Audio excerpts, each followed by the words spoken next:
highlight of your life is daddyhood. For those of you who cannot wait and love daddyhood, please head over to our Patreon. We have exclusive access to episodes, we have early access to episodes, and we have behind the scenes footage. Head on over there, sign up, be part of the exclusive daddyhood group, and join us over there.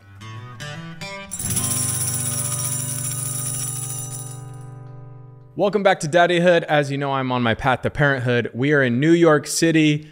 Thanks to Peerspace, our partner location. You're going to hear all of the sounds New York has to offer, so bear with us. Lindsey, thanks for coming on Daddyhood. So happy to be here. Can't wait to chat. I know, but before we get into the questions and the podcast, I have to start by admitting that I am working on my dad jokes. So if you will bear with me, Ooh, I want to test one out on you. Please. So Lindsey, did you know corduroy pillows are in style? Tell me more. Yeah, they're making headlines. That's such a good one. It made me You think know for it's a good second. when no one really laughs. I know. Because It's a successful dad joke. The less exactly. laughing. Exactly. Well, congratulations are in order. Thank You're you. a new mom. Thank you. And how's it been? It's been wild. It's so amazing. Like I feel very lucky that we are going in this with, you know, a set of extra hands thanks to our nurse who's with us, which is great. And I just feel like people don't talk about that enough. Yeah. And so Why do you think that is? Because there is like a certain level of like stigma around, you know, and even like with me, I had, you know, some of my family members were like, who's going to be the mom and who's the dad? And I was like, what do you mean by that? And then also, you know, people are opinionated of like, why are you going to have a stranger raise your kid? people are so opinionated and it's insane. I think that there's something wrong with just America in terms of like everyone thinks that they need to be a martyr when it comes to having kids. When it comes to even giving birth, people are like, oh my God, no epidural for me. Like, I'm just going to go into it. And it's like, why? In France, people are just like, give me the epidural, let's go. It doesn't matter how the kid's born. Right. And we don't need to just be struggling underwater with everything when it's okay to ask for help. Like, it takes a village. Yeah, totally. So as we're talking about, I talk a lot about stigma on this because there's a lot of stigma that goes into fertility journeys and parenting journeys. And obviously help falls under that category. What did the planning process look like for you as you're like doing your birth plan and bringing, you know, your baby back home? Yeah. Did you interview a bunch of people? Did you know immediately that you were like, we need help? Yeah, I knew immediately because my sister has 2 kids and she definitely needed the help. Yeah. And I just knew that it was something that was part of our plan.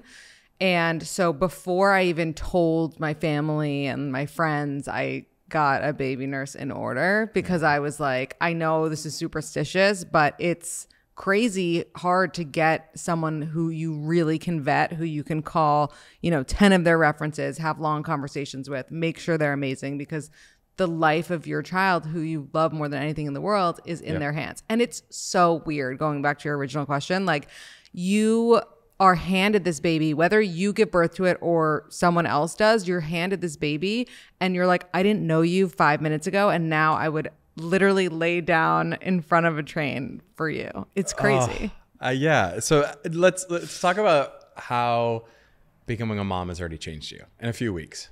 Yeah. I mean, I really didn't know what to expect because I always thought that I wasn't like maternal, which I don't know why I thought that. I guess because I'm not so emotional. Like, I don't cry that often, and I'm more of like the masculine energy than feminine energy in a lot of ways. So I was like, oh, I don't know if I'm gonna be this like mom type of person, and I was so wrong. Like, it just happens, and you just do anything that you can to make sure this tiny thing is happy. And like, I didn't realize that I would be into breastfeeding. I didn't realize I would be into, just the things that I was like, I want to kiss him every second. Like, I just didn't realize. I also thought that I would be kind of like controlling when it came to other people holding him and things like that.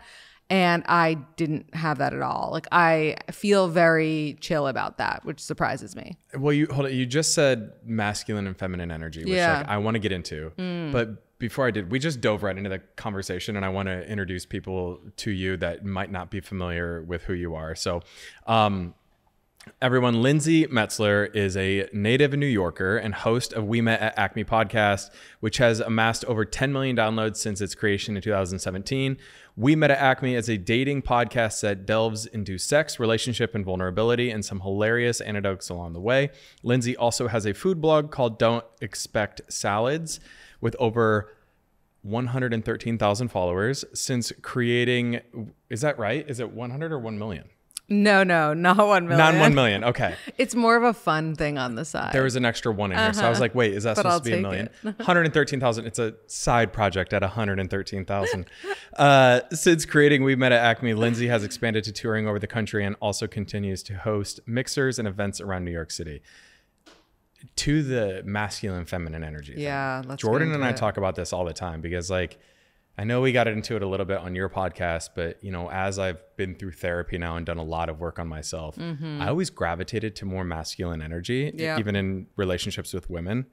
But something that's been really cool is for Jordan to be open and honest with me too, of being like, oh, you have really good masculine or feminine energy in X, Y, and Z parts of your life. And I could do that with him too.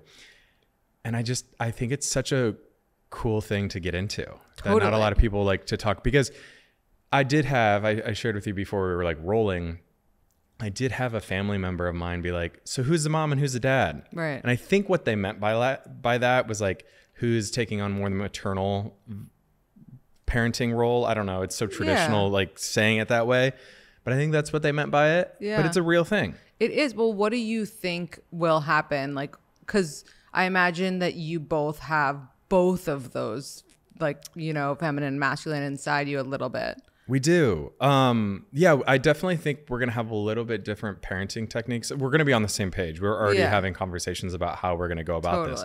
But there's definitely going to be things that we excel at on our own. Who do you think is going to be good cop and who's going to be bad cop? Oh, I'm for sure good cop. Yeah. I mean, he's already, we have 2 dogs together and he gets on me all the time. He's like, you have to discipline them more. Like, they're going to hate me. But when it comes to our children, I think we'll be on the same page and we'll be on a team. Yeah, for sure. But he is so emotional and sensitive, and I love that about him. And he just shows a lot of empathy to people. Like he could be a stranger, somebody we met yesterday, and something sad will happen. We'll leave the dinner and they would have shared a story, and he'll just be like, why am I still thinking about that? Like, you know, he has such a big heart. So I already know he's going to be a great dad, but I'm saying all that because I know like I feel like he's going to take on more of that maternal role. Yeah. And it's also like, you don't know until it really happens. Like my husband is also very emotional and sensitive. He's definitely leaning towards like, is the baby breathing? Like, is he this? Like, is he that? Like, is everything okay? Like, he hasn't gotten his shots yet. And I'm like, it's fine. He's okay. You know? So that side of him, like, I didn't realize would come out. You never know. See, that's for sure going to be Jordan. Yeah. Jordan is, he already admits he's probably going to be a helicopter parent. Totally. He will definitely be the one scheduling all of the vaccines and all of like making sure everyone washes their hands before holding him. All of the appointments, and he'll be in charge of passing him around at family functions and making sure people are not sick. And, clean hands. Someone's got to do it. Someone's got to do it. I mean, it's interesting to get into, and I want to go back to like your plan. Let's talk about that. So you're obviously interviewing. What other steps did you have? So I really had a plan, and I hope everyone listening realizes that your plan goes out the window because you do not know. I had this perfect delivery plan that is just so unrealistic. Yeah. I was like, I'm going to have my doula at home, and we're going to like breathe through it. And then I'm going to like become dilated by the time I get to the hospital. I won't even need an epidural, and it'll just like 2 pushes and the baby will come out. And it was so delusional. And I did all this prep work, like, not to get into it, but let's get into it. Because I don't have that same experience. Right. No, I really prepped. I prepped, you know, the girly for everything to happen. And I did like crazy things. I ordered this like balloon on eBay that like expands you so that you don't tear when it's time to go. Yeah. I did like crazy shit. I did this like perineum massage, all this stuff to try to like open things, and then went in there and nothing went as planned, and I ended up having an emergency C-section. And I was like, fuck this, like I'm so pissed. But it was really a lesson in like letting go, and that's the first thing about parenthood is like you have to let go. That's what it's all about. Things are never going to go as planned. You're going to travel with your kids, they're going to have a meltdown on the plane. You have to roll with it because things are just not exactly how you want them to go. And so that was for sure my first lesson. I was like, oh my God, 9 months of stupid massages have gone to waste. But so there were multiple massages. Oh, totally. And I used to make my husband do the massages, and it's not like a sexual thing by any means. It's like you have to use this oil and like press out. Got it. So and I don't want to get into too much, but so it just wasn't working. So that's why they have to make a decision to go into C-section. Yeah. So I had this condition that I didn't know about. It's called CPD. And it's when your pelvis is too narrow for like a baby to come out of you vaginally. And you don't know that until you actually go into delivery. You only know it if you've had an MRI to see what your pelvis looks like. But you can't have an MRI while you're pregnant. So I would have had to do it before I even got pregnant, and I wouldn't know to do it because it's such a rare, random thing. I'm assuming, did you do it after? Is that why? Or no, did they just, no. When they opened me up for the C-section, they saw my pelvis and they were like, oh, you were never delivering this baby vaginally. But I had to go through 16 hours of like contractions and miserableness before that. And then when they started the C-section, they figured it out. And I was like, okay, well, next time I'm like going in hair and makeup ready for C-section, and then we're out. Isn't it funny how life works? Crazy. You're just like, I'm going to do all of these steps and these things. And your body's like, nope, no, you're not. Exactly. I mean, it just like anyone listening who thinks their birth is going to go exactly how you plan, it's not the case. And if it is the case, that's actually amazing. And I don't want to take that away from you, but it's just so rare. Yeah. So outside of the C-section, was there any other surprises that caught you off guard? Not only in your plan, but just in life and bringing life into this world. Yeah. I mean, I think I was definitely team, like, let's try to do it without the pain meds, because like that would be so cool and I'd be so strong. And then the second I got in there, I was like, give it to me. Give me the pain Give meds. me all the medication. Yeah. And I also ended up not really liking our doula. I just like felt like her energy the day of was like not great, which I didn't expect either. How long were you using a doula? You start with her like a month before you deliver, and then was there like an energy shift then, she was like seemingly great, and then the day of, she's like going out for coffee in the middle of my birth and like getting bagels like for herself. I'm like, wait, honey, like we're paying you to be here. Like you need to be like massaging me or doing something to be helpful. It was bizarre. But again, like lesson learned, don't need a doula next time. You don't know. Like you, as a first time parent, you do things that are so like laughable later. When you're like looking back on it, you're like, oh gosh. It's like when parents are like, I'm never going to give my kids screen time. And then it's like, okay, so be a parent and then we'll see. Yeah. Let's talk about the first thing you did when you brought Zachary home. The first thing we did was get yourself a bagel. Yeah, definitely. Well, sushi was my first meal post. Because you're not allowed to have raw fish, Some people do anyway. Okay. And like, I don't know how I feel about those people, but that's fine. They should do whatever they want. I didn't, just to be extra safe, because when you do IVF, like you're just you want everything to go right when you actually do get pregnant. You don't want to like fuck it up after spending all this money on IVF. And so, yeah, the first thing I did was like eat all the foods that I wanted to eat. And then we were just so excited to bring him home because we did, we made the nursery for him and like everything was for him. We were like, this is your room. And he was just, a baby and didn't understand it, but we were really excited. Do you guys have pets? We don't have pets. Do Okay. you guys? Yes, we have 2 dogs. Okay. What is their demeanor with babies already? Their demeanor is good. It's a German Shepherd and then a Border Collie Australian Shepherd mix. So they're super intelligent. I'm working on finding an expert to sit down with to talk about how we introduce them.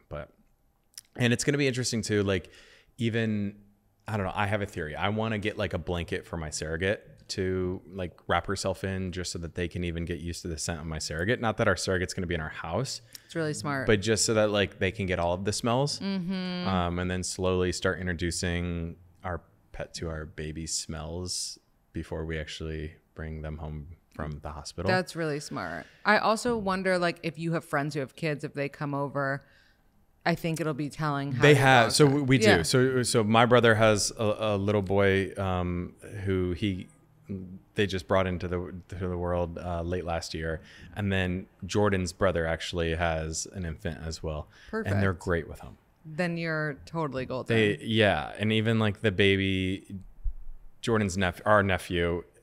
Pulls on their hairs and on their ears, and they don't react or bite or growl. So like, that's amazing. We're very excited for them. No, that's amazing. They're sweethearts. We definitely want to get a dog, but I was thinking, because it's so much responsibility and in New York City there's no space. Yeah. I was like, once the kids are old enough to ask for the dog, aka to walk the dog themselves, then it's on the chore chart. Throw it on the chore chart.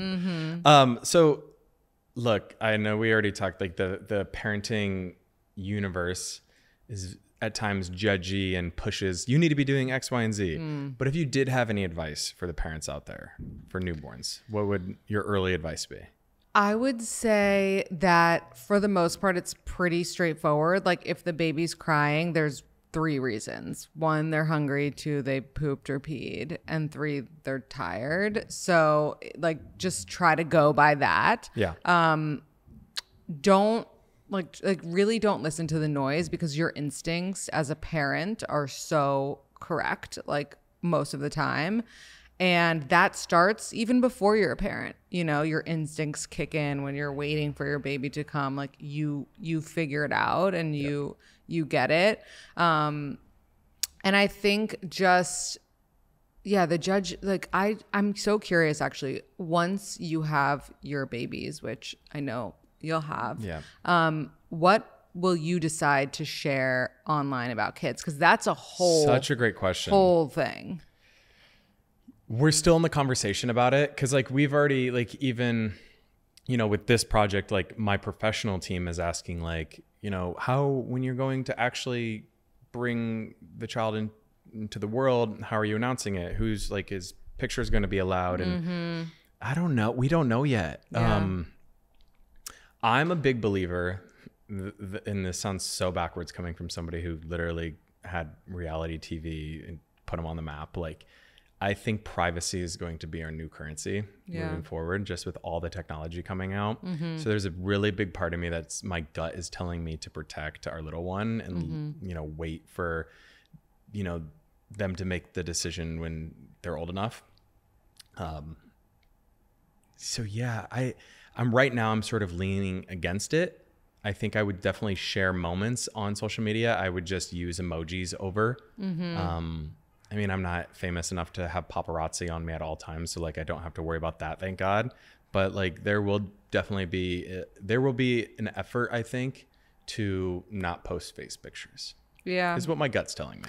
I really thought the same thing, and I was just like, I really can't. First of all, like I'm biased, but I feel like he's so cute, my son, that I was like, I have to show a picture. It'd be a disservice to the world. He's so freaking cute. But I thought that. I didn't think the emoji thing. I just thought I would like not really show. I knew I would show a photo when he was born. Yeah. But I was like, I'm not going to like keep posting photos. Here's my new philosophy on it. And like, I still think, by the way, if you use an emoji, if you just like take photos where their face isn't in it, but their like cute toes are, like, that's great too. Yeah. My thing is like, I'm not going to ever like be posting videos of my kid, like phone in their face, do this for the camera, or like how cute is he like having his first bite. Like that's for me and my family to see. Like we have a shared album with our family and we'll post those there. Yeah. But like milestone photos, like his first birthday and, you know, things like that, I think is okay to share. I mean, again, like everyone has to figure it out on their own. Totally. And I don't have like this crazy, you know, fan following that's gonna, and who knows, even like regular people who are private on Instagram might have a crazy person in their life. You never know. But I was just like, it's so hard because you love this thing so much and they're part of your family. It's like you want to show people you're so proud of them. And so it's a fine line.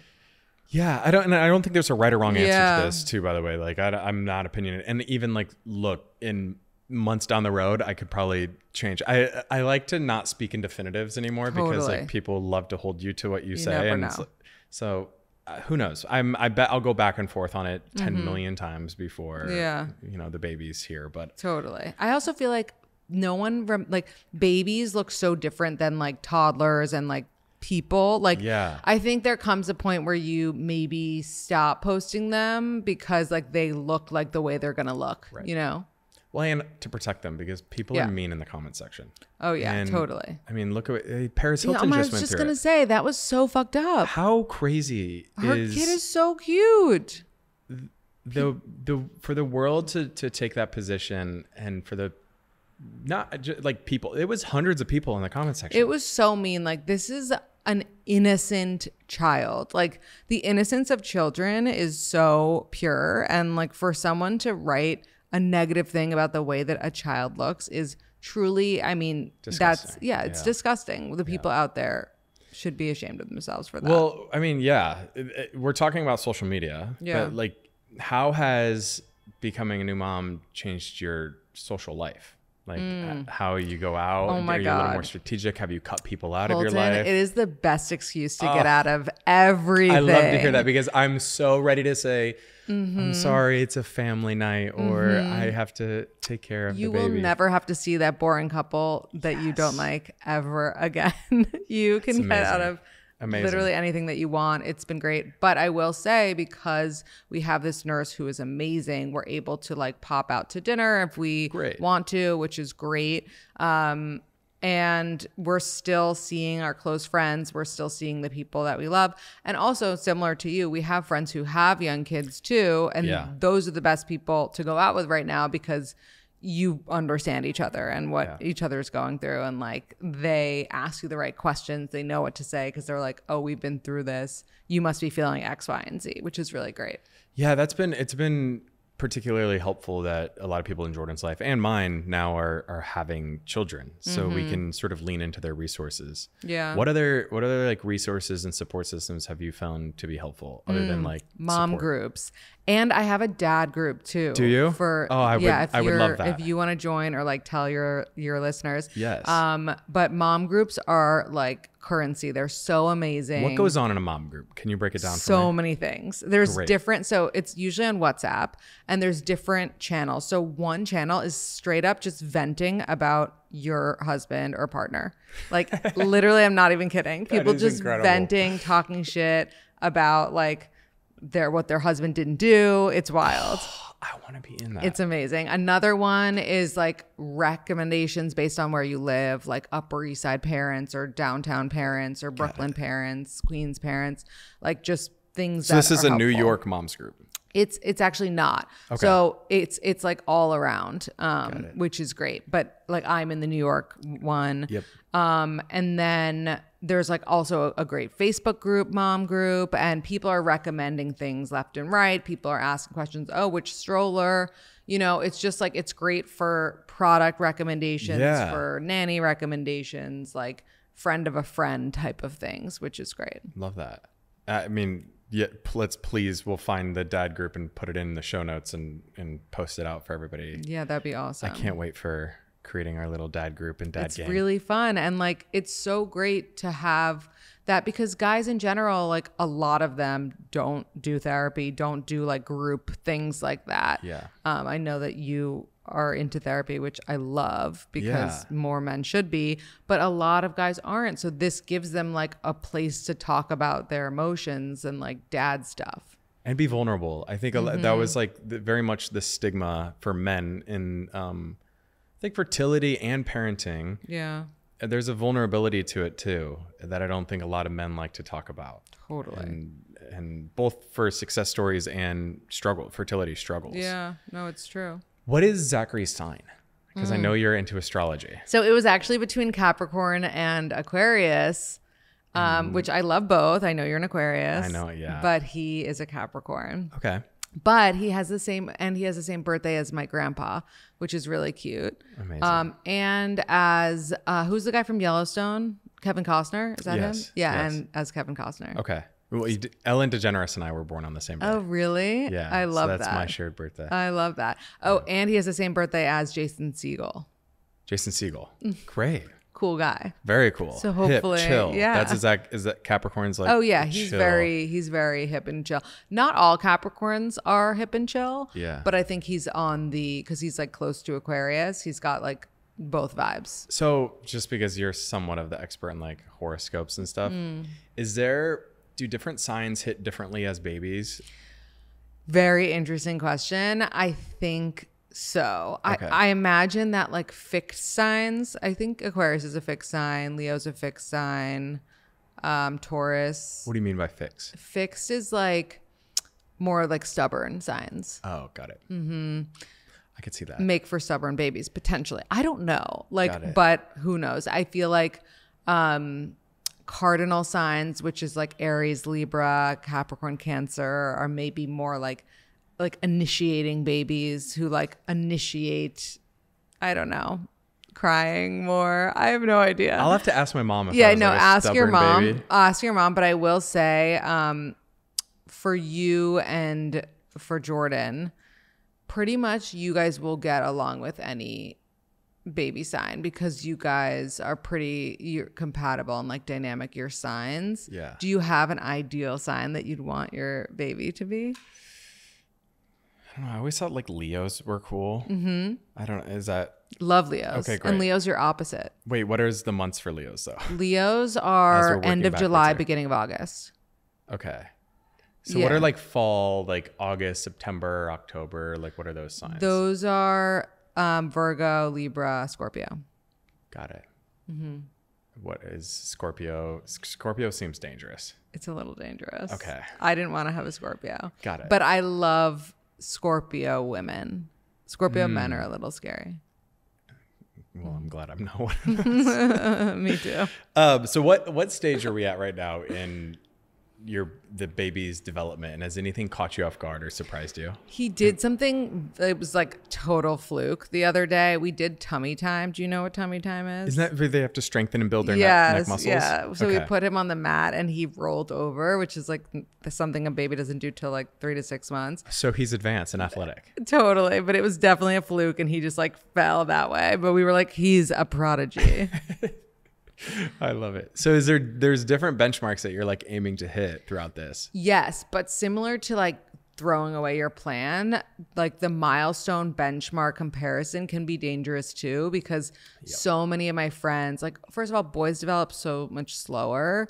And like my nephew didn't like speak until he was 3, whereas like some other boys or some other girls are speaking at like 2 or speaking earlier, walking earlier, this, that. Like I always tell my husband to bear with me with our kid because I was really dumb growing up, like really dumb. It took me a while to like get a brain. So I was like, it might happen to him. Wait, how do you know this? Your parents told you? No.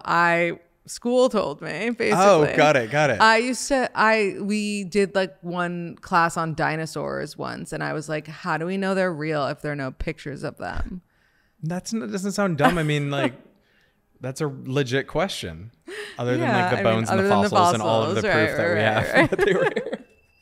Oh, I love that. I think one thing that I'm realizing, and it's more so like it ties into just like my personal and professional life and where I'm at now, the grass is greener approach is something I'm really trying to leave behind. And it's so easy when you're in the entertainment world. And like, for example, like Super Bowl, right? I was at Super Bowl this year, and it was so easy for me to look on my phone and be like, oh, they got an invite to this party, or they're working with this brand. And like, it's so easy to compare. And I think what I'm hearing from you too, and what my goal as a parent is, I don't want to be that parent who's like, well, Joshua over there is already learning this. Why isn't my kid at this level yet? And I think the grass is greener, and like comparing is not a healthy thing to do in parenting, and also just in life in general. Yeah, it's so true. And even like with relationships, I always say, if you see yourself comparing your relationship to other people's relationships, you're probably not happy. And like, I would almost apply that to kids. Like, if you love your kid and you think they're going to be okay, like, you don't need to compare them to someone else's kid. Yes. Like, love your kid, water the grass that you have, or whatever that phrase is. Yeah. Focus on your own yard. That's very much been like my motto this year. But it does, I mean, we're human, right? So like, there are definitely times where I'm like, oh, that would have been nice. Like, or I wonder why. Then you go on down this little rabbit hole of, I know, you like want to text them and be like, so what did that brand say? Like, what were they looking for exactly? Yeah, or like, why did they pass on me? I'm like talking to my team. But like, I think that's part of being human too, and live and learn. Definitely. I mean, especially with everything being in our face on social media, we wouldn't see who's working with who otherwise. Yeah. What's your husband's name again? Steven. How's it been watching Steven become a father? It's been really nice. I will say he's more of the, like, as I was saying before, and you said Jordan might be similar, he's more of like the hovering parent. Yeah. And like, that is a little... How are we dealing with this, by the way? It's a little extreme for me. Like, I'm like, you need to chill. Okay. But it's just because he's so, like, he's feeling these intense emotions that he's never felt before, that he loves this thing so much that like he doesn't know what to do about it.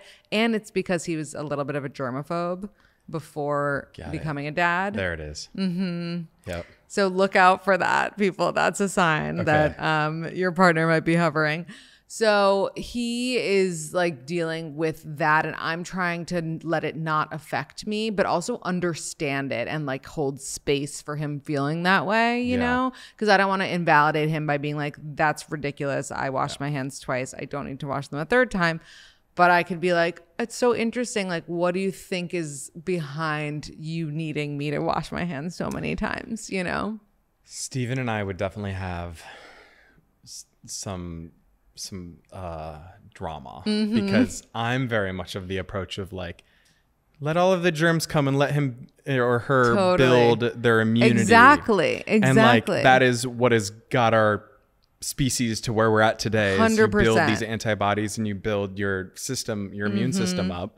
And that's very much how I would like to, like, I would encourage. But I do know, like, Jordan is very much of like, why would we expose them to a risk if we know we can eliminate it? Right. Like, we can't bubble this child. Yeah. He's going to have to go out and experience the world. I think because he hasn't had his shots yet, like after he has his shots, everyone will be more chill.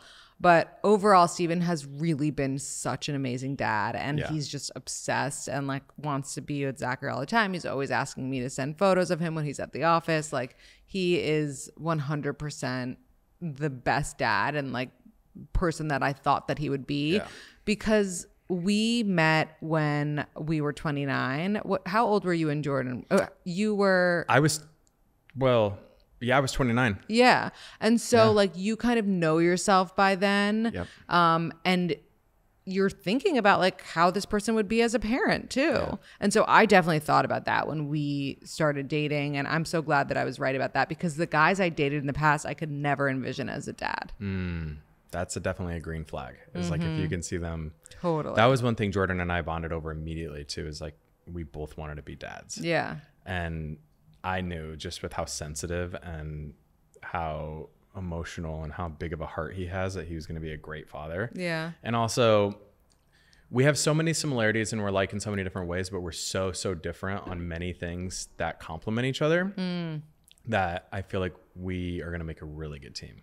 100%. So it's exciting for you guys are going to crush it. And it sounds like you and Steven are too. Yeah. Just in different ways. Yeah. There has to be like a little, you know, you can't parent the exact same way, but you have to be able to see eye to eye about it. Have you discussed the shots and like the schedule? Because I know like that's a whole thing too, and I don't want any like parenting groups to come at people. Like, 'cause I know everybody loves to throw their 2 cents in, but like, who do you look to, other than doctors, to like help or research? Is it on your own? I think it's really just like we are going to do what historically people have done for their kids, which is like get them the right vaccines and things like that. Yep. I know that it's, of course, there's like so many people's opinions on like what's right in terms of shots for kids and things like that and vaccines in general, right? Yep. But we're not gonna mess with that. And like hopefully it'll be great. But there is so much noise with that. And like I have some friends who choose not to vaccinate their kids, and that's difficult because they can't travel certain places or like have play dates with certain people. And I think we'd rather go with the majority. Also, my sister-in-law is a pediatrician, which is really helpful. Super helpful. So she's always like telling us what's best and you know what to do. Yeah. And I know like you don't have a ton of experience with this yet, but how are you navigating through some of the noise and opinions that people are sort of pushing on you? Well, that's another thing with posting on social media. So I will never tell people how I parent on social media. That's another like boundary that I've set for myself. Like, I'm sort of setting myself up for failure here by having an open line of communication about becoming a dad. But I do like, I need to figure, I mean, obviously I have a ways to go. But no, people I think will really appreciate like the open dialogue you're having, because you're not like coming on here and being like, okay, so he, or like my son or my daughter was up at 6 and then he was dead. Like you're welcoming so many different people's approaches to being a parent. Yeah. So loud. Thank you. New York, people. Sorry. New York, baby. You're welcoming all these different approaches so people can take what they need and leave the rest, you know? And like, that's my goal with this is like, I also just want people to understand that there's so many different ways. There's no right or wrong. People's lived experiences, their cultures, their religions, all of it is so beautiful in the way that they want to go about it. And as long as you're bringing your kid and baby into a loving home, you're already a great parent. Totally. In my opinion. Totally. And I think the best parents really give so much grace to other parents. Like the worst parents judge other parents. Like I did like an Ask Me Anything the other day, and someone was like, how do you feel about moms who don't breastfeed? And I'm like, I feel like that's a great decision for them. Like, what? Right. Like you want me to just talk about how like they're trash? Like what is your goal here? You know, like every parent is doing a great job. They're doing the best they can. I think that's always like my perspective is like where they're at in life, they're doing the best that they can Totally. And like, unless of course you see something that's really horrifying that a parent is doing, for the most part, they're trying their best. And like, we're all just staying afloat. So let's be nice. Amen to that. What is like a social or societal pressure right now that you're trying to avoid or like figure out when it comes to parenting? I feel like there are so many, but I guess the sleep training thing. I, of course, like, not of course, because not everyone's like this, but I want to sleep train my child. Yep. But there is this pressure of if they're not sleeping perfectly by 3 months, like you've done something wrong. I have no idea how it's going to go. I have 2 more months to figure it out, but I really hope that he's sleeping through the night. I just feel like there's so much pressure about sleeping and kids' sleep schedules. And it's like, get a life, everybody. What does a sleep schedule look like? Can you let me in a little bit to like what you're doing? I think ideally like a 7 to 7 is what people want. Okay. That's 7 p.m. to 7 a.m. So 12 hours every single night. That's the ideal. But then some people do 6 to 6 or 8 to 8, 9 to 9 even. You have to do what's best for you. Yeah. Yeah, I think that's the other thing is like people's lifestyles and work schedules are so different. Exactly. Like my sister and her husband have their kids on a 6 to 6 schedule, which is great because they're both like at home. But my husband doesn't get home until like 6:30 the earliest from work. So that would just not work for us unless he never wants to say goodnight to his kid. Yeah. It has to be. Which doesn't work. Right. So yeah. Yeah. It's so interesting how people will like push what worked for them onto other people. Totally. And then there's some people who don't believe in sleep schedules and are like, you should be up every time your child cries. If you don't go tend to your child when they're crying, you're abusive. Like, it's insane. Well, I know, like, obviously you now wear the badge in the honor of mom, but like, let's talk about you for a second. How are you taking care of yourself during this time? It's hard because I had a C-section. There's so much that I can't do still. Like, I can't work out. I can't even get a massage. So that's annoying. And I can't get Botox right now because I'm breastfeeding, which is the real crime. Yeah. The real think crime. about that. Mm-hmm. Can you get Botox while you're pregnant? No, sadly. Okay. So I haven't gotten Botox in like a year. It's tragic. Got it. It's tragic. I get it in my forehead. So I feel you on. I really miss it. But in terms of self-care, acupuncture has been amazing. I've been able to do it all throughout pregnancy, and I can do it now too, which is great. And just taking some time, even if it's just 10 minutes to do something for me every day, I think is so important. Trying to get outside in the sun, like whatever it is, I think that will be easy for you guys where you live, like to just be outside and to go on walks and things like that. It's hard when you have a baby in the winter because seasonal depression is so real. Correct. Yes. But it's been okay. I feel like I've been able to prioritize myself still. And and soon, it's actually interesting. I don't know if I can talk about this, but I'm so curious if I'm allowed to like masturbate. Oh. Because you're not allowed to have sex. Is that because you're not allowed to have sex because of the C-section? So whether you have a C-section or a vaginal delivery, you can't have sex for 6 weeks after. Oh my God, I'm so glad I'm gay. That's amazing. Wait, and also like that's really hard. Yeah, really hard. But like, I wonder if you could masturbate. I don't know. No, because someone has to tell us. Like any penetration, I feel like is. But not everyone masturbates by penetrating. Oh, well, yes, that's true. Mm-hmm. I forgot there's other body part. Mm-hmm. Yeah. I mean, I can't help you on that, and I'm no longer in like that arena when it comes to body parts, but. Yeah, I never even thought about that. Yeah, and the pressures. But if you can, that would be a good way to self-care. Yeah, I guess. I mean, it's always a good way. I will say though, there's something about it.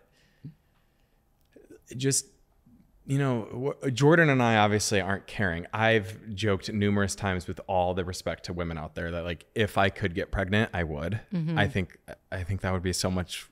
I know.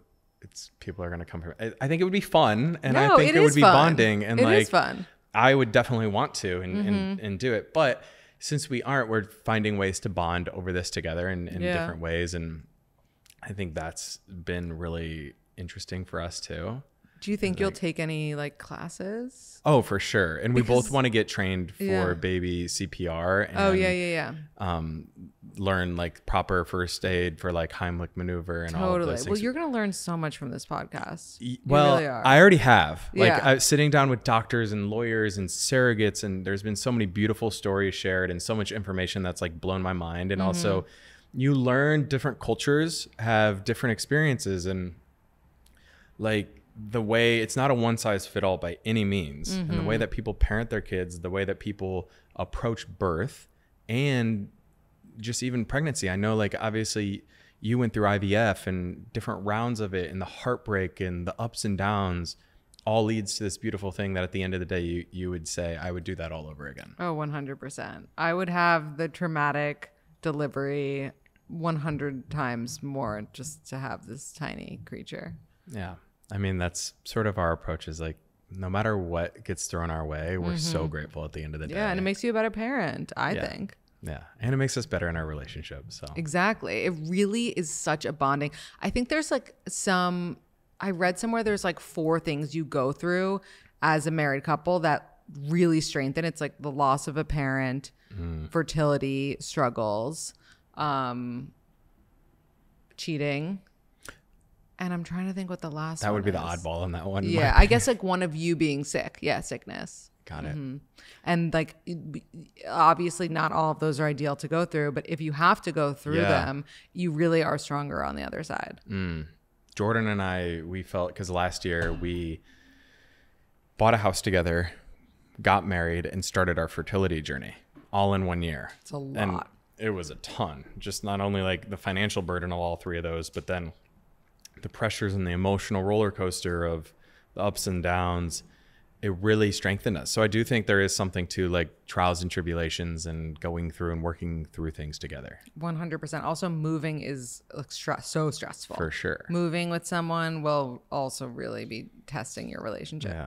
Well, I loved having you on. This was so so great. fun. Before you leave us, can you please give us some parenting advice or some positivity, something to think on? What do you have for us? I would just say what I told you yesterday, don't listen to the noise. Becoming a parent is the best thing. If you want it, it is the best thing, the most rewarding thing that you could ever do. It really expands your heart, your mind, like everything. And it's like the cherry on top of an already amazing relationship is adding beautiful little tiny people. I love that. That's my little cherry on top. My little baby. Well, thank you so much. That is a wrap on Daddyhood. The ride of your life is Daddyhood.